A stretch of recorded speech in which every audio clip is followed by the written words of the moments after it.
Di era masyarakat ekonomi ASEAN saat ini, persaingan pariwisata antar negara berlangsung ketat. Seluruh negara berusaha menampilkan yang terbaik dengan harapan kunjungan wisata ke negara mereka terus meningkat. Demikian pula Indonesia, khususnya Bali. Dalam rangka meningkatkan kunjungan wisatawan, selain mengoptimalkan destinasi wisata yang telah ada, pemerintah pun membentuk sejumlah desa wisata untuk lebih memberikan variasi daerah wisata. Namun implementasi di lapangan hanya beberapa desa wisata saja yang mampu menjalankan eksistensinya. Cokorda Oke Arte Ardana Sukawati menjelaskan, objek wisata yang dikelola secara tradisi oleh masyarakat Bali, di mana budaya terkandung di dalamnya menjadi kekuatan untuk menarik wisatawan. Seperti misalnya di Tanah Lot, Taman Ayun, dan Monkey Forest.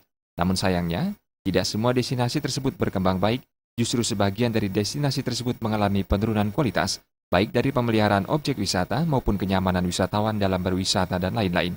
Di satu sisi sekarang kita kan persaingan antar objek memang ketat sekali. Terutama yang dikelola masih secara tradisi di Bali.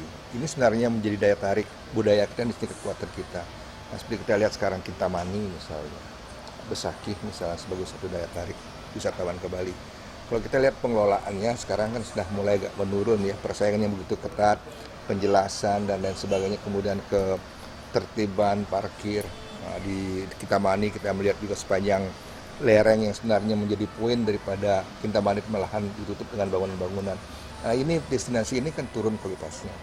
Jangankan turun, kita stuck, kita merata saja, sudah sulit bersaing ke depan. Karena daerah di luar kita ini kan mereka juga meningkatkan kualitas destinasi. Cok Aceh berharap ke depan kondisi ini menjadi perhatian semua pihak. Pemerintah juga diharapkan dapat memberikan pembinaan kepada pengelola maupun masyarakat untuk menyadarkan mereka akan pentingnya menjaga kualitas destinasi wisata. Jenny dan Joka Andika, Bali TV.